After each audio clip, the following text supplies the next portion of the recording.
आप सभी का स्वागत है फन टू स्टडी के इस एजुकेशन प्लेटफॉर्म पर जिसमें हम लोग आज जो है कॉम्प्लेक्स नंबर का पीवाईक्यू देखेंगे जो कि हमारा डे 2 है। ठीक है, अगर आपने अभी तक मेरे पिछले वाले वीडियो नहीं देखे हैं तो एक बार अवश्य जाकर के देखिए, चैनल को सब्सक्राइब करिए। अगर इसका पार्ट कहीं समझ में नहीं आता हो तो एक बार कमेंट करके जरूर से जरूर बताइए। चलिए बिना किसी देरी के इस क्वेश्चन को डिकोड करते हैं। कहता है if z equal to minus of z conjugate then which one of the following is correct, जो कि एनडीए 2012 फर्स्ट शिफ्ट में सवाल पूछा गया है। ऑप्शन ए में देखिए क्या कर रहा है, the real part of z is zero, यानी z का जो है रियल पार्ट जीरो होगा। ऑप्शन बी में है इमेजनरी पार्ट जीरो होगा। फिर ऑप्शन सी में है the real part of z is equal to imaginary part of z, यानी इमेजनरी पार्ट और रियल पार्ट बराबर होंगे।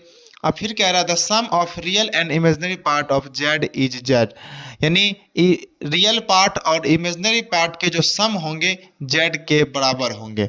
चलिए इनमें से कौन सा ऑप्शन सही होगा इसको हम लोग करते हैं।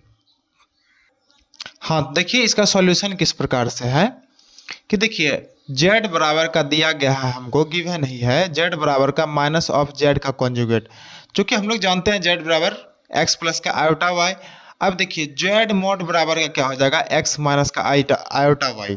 कैसे, चूंकि z बराबर x प्लस आयोटा y और z का कॉन्जुगेट अगर रहता है, ठीक है, z का अगर कॉन्जुगेट रहेगा तो x माइनस का आयोटा y होगा। कोई दिक्कत? चलिए आगे बढ़ते हम लोग। अब देखिए माइनस इसमें मल्टीप्लाई होगा तो माइनस एक्स प्लस का आई वाई, जो कि हमको जो है ये वैल्यू जीरो देता है। 2x बराबर का जीरो, यानी x बराबर का आ गया आपका जीरो। देखिए रियल पार्ट आपको जीरो हो गया तो इसलिए इसका जो हो जाएगा option number A, the real part of z is zero.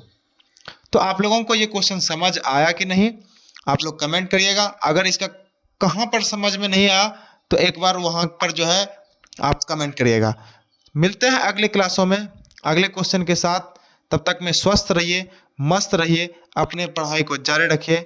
जय हिंद।